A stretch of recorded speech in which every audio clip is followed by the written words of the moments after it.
আচলতে ৰজাক ভয় কিয় নকৰে প্ৰজাই, আৰু প্ৰজাই নিজৰ মতেদি চলে কিয়? কাৰণ ৰজায়ো চোৰ, প্ৰজায়ো চোৰ। প্ৰজা যদি চোৰ হয়, তেতিয়া বাকী সৰু প্ৰজাই কি কৰিব? উদাহৰণস্বৰূপে মই বহুকেইটা কথা ক'ব পাৰিম।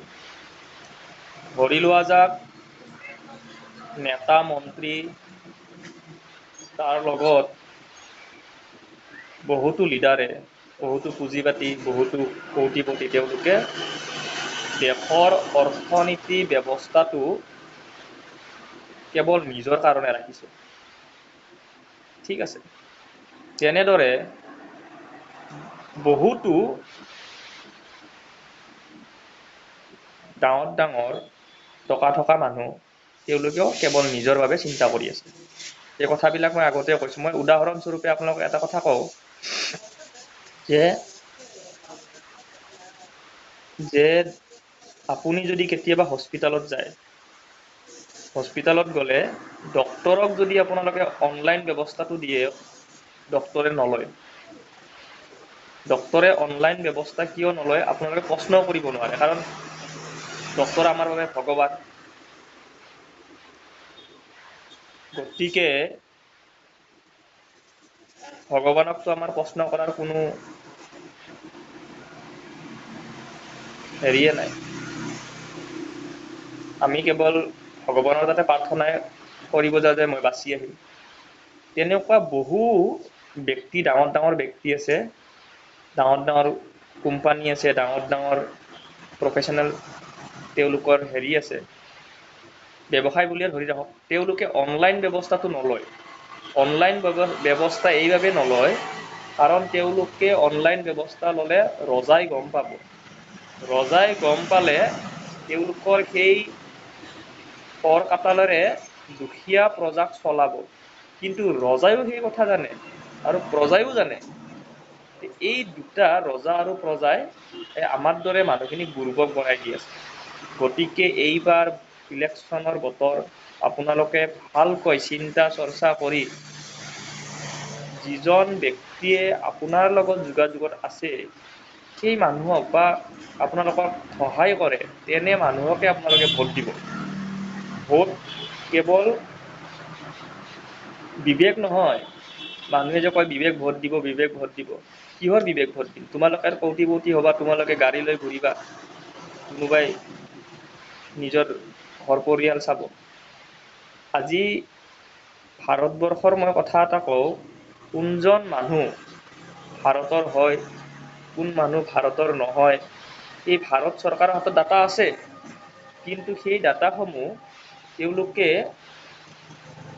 ব্যৱহাৰ নকৰে। আমাৰ দুখীয়াৰ বিলাকৰ কিবা কিবি হৈ থাকক, আমাৰ কি যায়, আমি কেইজনমানে বাচি থাকিলে হ'ল। নহ'লে লুটালুটি চিষ্টেমটো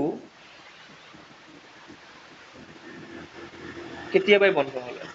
আজি নেপালত এটা ভাল কাম কৰিছে কি, নেপালৰ চৰকাৰে শিক্ষা ব্যৱস্থাটো সলনি কৰি দিছে। ভাল কথা। নেপালে শিক্ষা ব্যৱস্থা যদি সলনি কৰিব পাৰে, ভাৰত চৰকাৰে কিয় নোৱাৰে? ভাৰত চৰকাৰেতো তেতিয়াই কৰিব লাগিছিলে যেতিয়া ভাৰত স্বাধীন হৈছিল। যেতিয়া ভাৰত স্বাধীন হৈছিল তেতিয়াই কৰিব লাগিছিল। এতিয়াও কৰিব পাৰিব। ভাৰতৰ সংস্কৃতিক লৈ, ভাষা লৈ তেওঁলোকে বঢ়িয়া শিক্ষা ব্যৱস্থা দিয়ক। অন্ততঃ লুটালুটি চিষ্টেমটো নহ'ব। মানুহৰ মাজত মৰম, আদৰ, চেনেহ থাকিব। যদি প্ৰত্যেকে কেৱল লুটালুটি চিষ্টেমটোৱে থাকে, দেশৰ সাধাৰণ উন্নতি হ'ব, কিন্তু কি হ'ব, একতা নাথাকিব। লুটালুটি চিষ্টেমটো প্ৰথমতে সম্পূৰ্ণৰূপে বন্ধ কৰা ভাল। আৰু মই এটা কথা কওঁ আপোনালোকক, নেপালে যদি পাৰে, ভাৰত চৰকাৰে কিয় নোৱাৰে? ভাৰতেতো আৰু পাৰিব লাগে। শিক্ষা ব্যৱস্থা সলনি কৰি দিয়ক। শিক্ষা ব্যৱস্থা সলনি কৰি দিলে সকলো বস্তু সলনি হ'ব। ব্ৰিটিছৰ শিক্ষা লৈয়ে টকা লুটা ধান্দা চলাই আছে সকলোৱে। সেই ব্ৰিটিছে এৰি থৈ যোৱা যদি শিক্ষা তেতিয়াই যদি সলনি কৰিল হয়, অন্ততঃ আজিৰ তাৰিখত আমাৰ ভাৰত ভাৰতৰ বহু মানুহ, বহু লোক, বহু উন্নত হৈ গ'লে। আপোনালোকে উদাহৰণস্বৰূপে চাওক, যদি সঁচাকৈ যদি ভাৰত যদি আজি উন্নত, এই চাউলৰ কাৰণে, দালিৰ কাৰণে হেৰি কৰিব নালাগে, তেওঁলোকে আগবাঢ়ি যাব নালাগে।